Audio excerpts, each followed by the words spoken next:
Salam müəllimlər. İş üsulunun əvvəlki keçdiyimiz dərslərdə birinci hissəsini keçdik, ikinci hissəsini də keçdik və keçirik üçüncü hissəsi olan refleksiya strategiyalarına.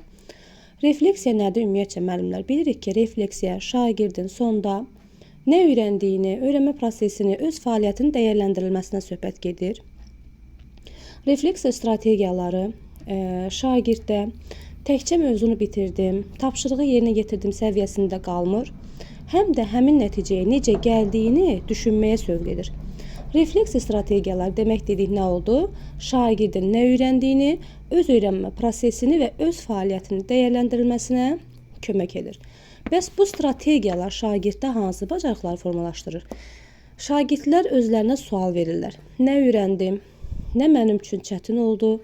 Növbəti dəfə nəyi başa düşmək üçün nə etməliyəm? Başqa cür nə etməliyəm? Kimi suallara cavab axtarır. Beləliklə öz öyrənmə təcrübəsini şüurlu şəkildə analiz edir. Burada şagirdlər bu strategiyalar vasitəsilə öz inkişafını izləyir, güclü və zəif tərəflərini müəyyənləşdirir, növbəti mərhələdə hansı sahəyə daha çox diqqət yetirməli olduğunu dərk edərək nəticə çıxarır.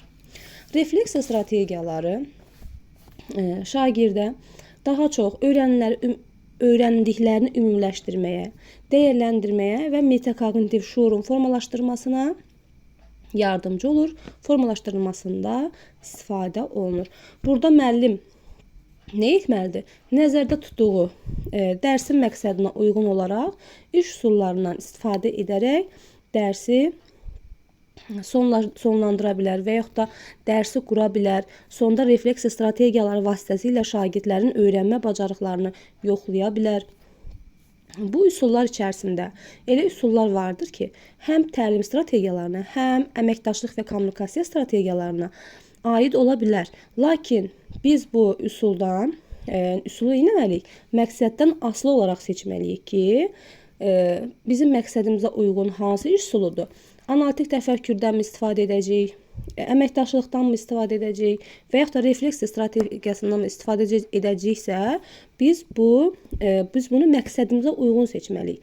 Deməli, strategiyaların təsnifatı sərt bölgü kimi deyil, təlim məqsədlərini daha şüurlu planlaşdırmağa kömək edən funksional çərçivə kimi dəyərləndirilməlidir. Gəlin baxaq görək müəllimlər, refleksiya strategiyalarına nələr aiddir. İlk öncə baxırıq Sinkveyn iş üsuluna. Sinkveyn iş üsulu fərdi şəkildə aparılan iş üsuludur. Beşlik deməkdir. Bu üsul vasitəsilə şagirdlər mətnin ideyasını və yaxud da mətni az sözlə ifadə etmək bacarığı formalaşdırır. Yəni şagirddə fikrini lakonik şəkildə ifadə etmək bacarığını formalaşdırır. Necə tətbiq etməliyik? Hər hansı bir mətnin sonunda biz mətnin ideyasını və əsas fikrini bir neçə sözlə, qısa, lakonik şəkildə ifadə edə bilərik. Əvvəlcə deyək ki, müəllimlər, bu iş üsulu ən çox Azərbaycan dili və ədəbiyyat dərslərində istifadə olunur. Çünki burada mətn var. Mətnin məzmunu ilə bağlı şagirdlərə bir isim tapmaq tapşırılır. Daha sonra həmin ismi təyin edən iki sifət və sonda söylənmiş ismə uyğun 3 feil tapmaq tapşırılır. Və növbəti mərhələdə şagirdlər nə edir? Həmin mətni bir cümlə ilə ifadə edərək, sonda mətnin əsas fikrini bir isimlə qeyd edirlər. Bu, gördüyünüz beşlik formasında olan cədvəldə şagirdlər öz fikirlərini ismi, sifəti, feili yazaraq, sonda bir isimlə fikri dəqiqləşdirirlər. Deməli, şagirdlərdə hansı bacarıq formalaşdırmış oldu? Ümumiləşdirmə, fikrin lakonik və dəqiq ifadəsi, nəticə çıxarma, oxuyub anlama və s. Dedik, lakonik şəkildə ifadə bir də hansı iş üsulundaydı? Klaster iş üsulunda. Sinkveyn iş üsulunun açar sözləri oldu ki, fərdi şəkildə aparılır, lakonik şəkildə ifadə olunur, mətnin ideyasını və əsas fikri müəyyənləşdirən iş üsuludur. Sonra gəlirik BİBÖ iş üsuluna. BİBÖ iş üsulu müəllimlər bilirəm, istəyirəm, biləm və öyrəndim sözlərinin birləşməsindən yaranan bir iş üsuludur. Burada şagirdlərə cədvəl şəklində onların mövcud bilikləri ilə yeni bilikləri arasında əlaqə yaratmaq imkanı verir. Yəni şagirdlərin mövcud biliklərinin araşdırılması, mövcud biliklərinin müəyyənləşdirilməsidir. Bu üsul həm də şagirdlərə refleksiya etmək imkanı verir. Həm də müəllimlərə diaqnostik qiymətləndirmə vasitəsi kimi istifadə olunur. Deməli, BİBÖ nə oldu? Şagirdlərin mövcud biliklərini ölçür, yeni öyrəndiyi biliklər arasında əlaqə yaratmaq imkanı verir, şagirdlərin öyrəndikləri haqqında refleksiya etmək imkanı verir və müəllimlərə diaqnostik qiymətləndirmə vasitəsidir. Bəs dərsi necə qururlar, necə tətbiq edirlər? Dərsin əvvəlində müəllim şagirdlərə bir cədvəl təqdim edir. Bu aşağıda gördüyünüz cədvəli bilirəm, istəyirəm biləm, bir də öyrəndim cədvəl təqdim edir. Şagirdlər bu cədvəli doldururlar. Əvvəlcə bildiklərini yazırlar. Daha sonra bilmək istədiklərini yazırlar ikinci sütunda. Sonda üçüncü sütunda öyrəndiklərini yazırlar və başlayırlar sütunları bir-biri ilə müqayisə etməyə və üçüncü sütunda qeyd edilənlə müqayisə aparırlar ki, görək şagirdin əldə etdiyi məlumat öyrənmək istədikləri ilə üst-üstə düşürmü? Və bu zaman şagirdlər biliklərini yoxlamış olurlar. Deməli, BİBÖ üsulunun açar sözü nə oldu? Şagirdin mövcud biliklərinin ölçülməsi, yeni bilik arasında əlaqə yaratması, bir də biliklərin optimallaşdırılmasıdır. Biliklərin optimallaşdırılması desək hansı iş üsuludur? Deyirik ki, BİBÖ iş üsulu. Deməli, müəllimə diaqnostik qiymətləndirmə aparmaq üçün bir vasitədir. Şagirdlər üçün refleksiya vasitəsidir. Bir də müəllimlər diaqnostik qiymətləndirmə aparan iş üsulumuz hansı idi? Klaster iş üsulu. Klaster və BİBÖ diaqnostik qiymətləndirməni aparılmasına kömək edən iş üsullarıdır. Sonra gəlirik anlayışın çıxarılması. Anlayışın çıxarılması şagirdlərin bildikləri arasında nə dərəcədə əlaqə yarada bilib-bilmədiklərini və bəzən də keçilənlərin anlama dərəcəsini yoxlamaq üçün istifadə olunur. Anlayışın çıxarılması ən çox induktiv məntiqə əsaslanır. Yəni ki, şagirdlər burada bir neçə söz söyləməklə həmin sözlər arasında əlaqə yaradırlar və sonda bir nəticəyə gəlirlər ki, ümumi bir nəticəyə gəlirlər və sonda bir sözlə ifadə edirlər. Necə tətbiq olunur? Bu üsul vasitəsilə müxtəlif şəkildə bir neçə söz yazılır. Onların ümumi cəhəti soruşulur. Şagird bu əlamətlər və xüsusiyyətlər arasında orta nöqtə tapırlar və bir sözlə ifadə edirlər. Burada da bir dənə cədvəl görürsünüz. Belə bir cədvəl çəkilir. Cədvəlin ortası boş saxlanılır. Sual işarəsi yazılır. Ətrafında bir neçə söz yazılır. Deyək ki, bir neçə sözün yazılması assosiasiya yaratmaqdır. Yəni burada görürsünüz böyürtkən yazılıb, çiyələk, qarpız, moruq. Deməli bu meyvələri biz necə ümumiləşdirə bilərik? Gilə meyvələr adı altında ümumiləşdirə bilərik. Deməli burada məntiqi təfəkkürün induktiv düşünmə formasından istifadə olundu. İnduktiv nə idi? Nümunə gətirməklə qaydaya getmək. Yəni xüsusidən ümumiyə. Burada biz görürsünüz, bir neçə meyvənin adını çəkdik, nümunə gətirdik. Sonda həmin meyvələri ümumiləşdirdik, gilə meyvələr adı altında birləşdirdik. Bu da oldu anlayışın çıxarılması. Anlayışın çıxarılmasının əsas açar sözləri nə oldu?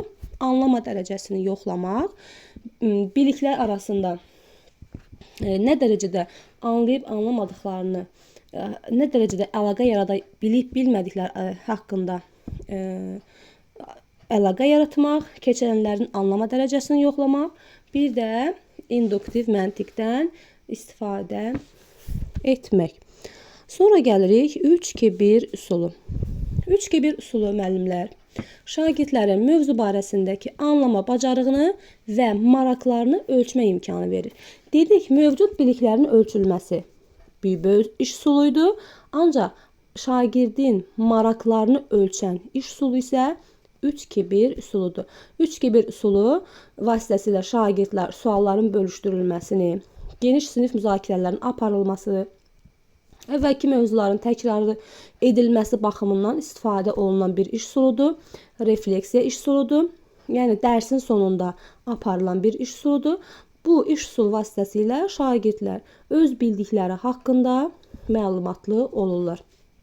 Necə tətbiq edirik? Şagirdlər dərsin mövzusunu, mətn, təlimat və s. ilə tanış olurlar. Tanış olduqdan sonra müəllim şagirdlərə bildiklərini qeyd etmək üçün bir cədvəl verir. Görürsünüz, bu 3-2-1 cədvəlidir. Burada şagirdlər 3 dənə öyrəndiyi məlumatı yazır, 2 dənə maraqlı gələn bir məqamı yazır və üçüncü isə sonda onu maraqlandıran bir sualı yazır. Deməli, bu üsul vasitəsilə müəllimlər həm də təlim proqramında nəyi yenidən keçib, nəyə yenidən keçməli olduqlarını görə bilirlər. Deməli, 3-2-1 üsulu nə oldu? Şagirdin maraqlarını ölçən bir iş üsuludur. Şagirdlərin mövzu barəsində anlama bacarığını yoxlayır. Baxın, anlama dərəcəsini yoxlayan anlayışın çıxarılması idi. Anlama bacarığını və maraqlarını ölçən 3-2-1 üsuludur. 3-2-1 üsulu refleksiya üsuludur. Dərsin sonunda aparılır. Şagirdin köhnə biliklə yeni təcrübələr arasında əlaqə yaradır. Qeyd götürmək bacarığı formalaşdırır. Sual vermək bacarığı formalaşdırır və münasibət bildirmək bacarığı formalaşdırmış olur. Sonra gəlirik insert metoduna. Insert metodu çox asan bir metoddur müəllimlər. Buradan bir dənə bilməli olduğumuz odur ki, insert metodu işarələr sistemidir, qeyd etmə sistemidir. Yəni burada şagird biliyini yoxlamaq üçün, düzgün cavab axtarmaq üçün işarələrdən istifadə edir. Necə tətbiq edirlər? Yeni dərsi oxumazdan əvvəl müəllim şagirdləri cütlərə ayırır. 5 dəqiqə ərzində şagirdlərdən mövzu ilə əlaqədar biliklərini yazmağa xahiş edir. Müəllim bildirir ki, ola bilər ki, sizin yazdığınız dəqiq olmasın. Buna bir o qədər də fikir verməyin. Dərsin gedişi zamanı düzəlişlər edəcəyik. Şagirdlər bildiklərini alt-alta siyahı şəklində yazırlar. Sonra mətn paylanır və oxutdurulur. Şagirdlərə oxuduqca səhifənin kənarında işarələr qoymaq tapşırılır. İşarələr isə belə ola bilər. Deyək ki, minus işarəsi, plus işarəsi, sual işarəsi və yox da V hərfindən işarələrlə istifadə etmək olar. Yəni şagirdlər burada nə edir? Əvvəlki bildiyiniz məlumatı təsdiq edən informasiyadırsa V hərfindən işarələyirlər. Oxuduğu informasiya əvvəllər bildiyi informasiyanı inkar edirsə çıxaq işarəsi qoyurlar. Rast gəldiyi informasiya onun üçün təzədirsə plus işarəsi qoyur və haqqında əlavə məlumat almaq istədiyi məsələ varsa qarşısında müvafiq sual işarəsi qoymaqla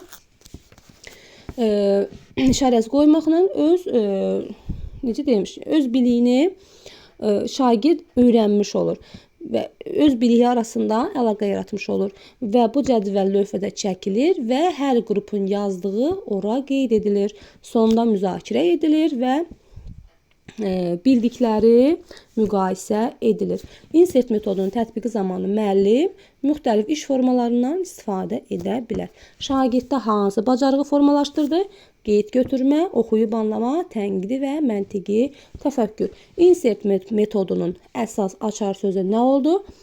İnteraktiv qeyd etmə sistemidir. Bir də işarələr sistemindən istifadə edərək biliyini yoxlaması. İşarələr sistemini gördüksə, deməli bu insert metodudur. Sonra gəlirik şəxsi jurnallar metodu. Sonra gəlirik şəxsi jurnallar iş üsuluna. Şəxsi jurnallar iş üsulu. Burada şagirdlər həftəlik olaraq təcrübələrini, öyrəndikləri əsas məqamları qeyd edirlər və bu jurnallar müntəzəm şəkildə və ya müəyyən fəaliyyətlərin sonunda müəllimlə paylaşıla bilər.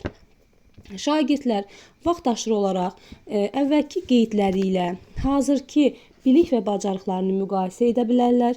Şəxsi jurnallar vasitəsilə şagirdlər dərsdən sonra həftəlik verilən qısa yazılı tapşırıqlar vasitəsilə tətbiq edə bilərlər. Burada müəllim qeydləri aparır və sonda həmin qeydləri nəzərdən keçirərək rəy verir. Şagirdlərdə hansı bacarıq formalaşdırır? Öz öyrənmə prosesini dərk etmə, özünü qiymətləndirmə, analitik düşünmə, metakognitiv bacarıqlar, yazılı ifadə və məsuliyyət hissi. Deməli, şəxsi jurnal nə oldu? Şagirdin bir həftə ərzində öz bildikləri ilə yeni bildikləri arasında müqayisə aparmaq və dərsdən sonra həftəlik verilən qısa yazılı tapşırıqlar vasitəsilə öz biliyi haqqında məlumatlı olması, refleksiya aparması aiddir. Burada həm də müəllim müəyyən aralıqlarla şagirdlərin şəxsi jurnallarda yazdıqları qeydləri nəzərdən keçirir və rəy verir. Sonra gəlir cümlə kökləri. Cümlə kökləri şagirdlərə əvvəlcədən verilmiş ifadə başlanğıcları vasitəsilə düşüncələrini sistemli şəkildə ifadə etməyə kömək edən bir iş üsuludur. Bu üsul şagirdlərin nə barədə və haradan başlayaraq fikir bildirmələri olduqlarını aydınlaşdırır, onları aktiv düşünməyə sövq edir. Necə tətbiq olunmalıdır? Müəllim dərsin sonunda və ya fəaliyyətin yekununda mövzuya uyğun cümlə başlanğıclarını təqdim edir. Şagirdlər isə bu cümlələri öz fikirlərinə uyğun şəkildə tamamlayırlar. Tapşırıq fərdi, cüt və ya qrup şəklində icra oluna bilər və cavablar şifahi və yazılı şəkildə paylaşıla bilər. Şagirddə hansı bacarıqları formalaşdırır? Öyrənmə boşluqlarını müəyyənləşdirməyə, məqsəd qoyma və planlaşdırma, öz fikrinə məsuliyyətlə yanaşma və özünü qiymətləndirmə bacarığı formalaşdırmış olur. Sonra gəlirik müəllimlər çıxış bileti. Çıxış biletdə şagirdlərin dərs zamanı əldə etdikləri bilik və təcrübələri qısa şəkildə ifadə etmələrinə imkan verən, gündəlik öyrənmələrini dəyərləndirən formativ qiymətləndirmə strategiyasıdır. Yəni bu üsul vasitəsilə şagird dərs üzrə düşüncələrini və irəliləyişini aydın şəkildə üzə çıxarır.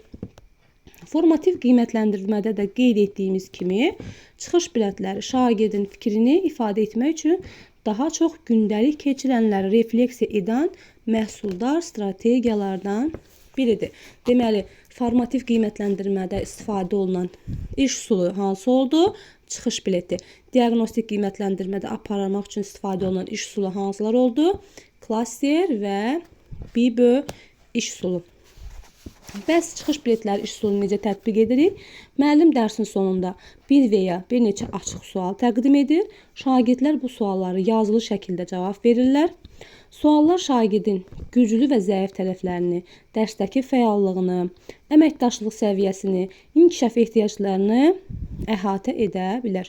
Toplanan cavablar müəllim tərəfindən növbəti dərslərin planlaşdırılmasında istifadə oluna bilər. Burada müəllim bir və ya bir neçə sual şagirdə təqdim edir. Şagird onlara aid öz fikrini yazır. Məsələn, deyir ki, mənim güclü və zəif tərəflərim hansılar idi? Növbəti dərslərimdə nəyə diqqət yetirməliyəm? Mən inkişaf etmişəmmi və yox da nələr üzərində hələ çalışmalıyam? Dərsdə aktivliyim necə idi? Sinif yoldaşımla əməkdaşlığım səmərəli idimi? Bu sualları verməklə şagird öz qiymətləndirməsini aparır, öz bilikləri haqqında refleksiya aparır. Bir sözlə çıxış biletləri iş üsulu, refleksiya iş üsuludur. Burada da şagird hansı bacarıqlara yiyələnmiş olur? Tənqidi və obyektiv düşünmə bacarığına, güclü və zəif tərəfləri real şəkildə dəyərləndirmə bacarığına, öyrənmə prosesinə şüurlu yanaşma və özünü idarə etmə bacarığına yiyələnmiş olur.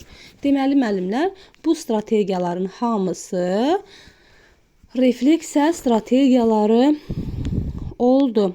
Ən çox da 3-2-1, çıxış bileti, cümlə kökləri, şəxsi jurnallar, bunlar hamısı dərsin sonunda aparılan refleksiya üsullarıdır. Üsullar haqqında dərsimiz bu qədər. Sağ olun, salamat qalın.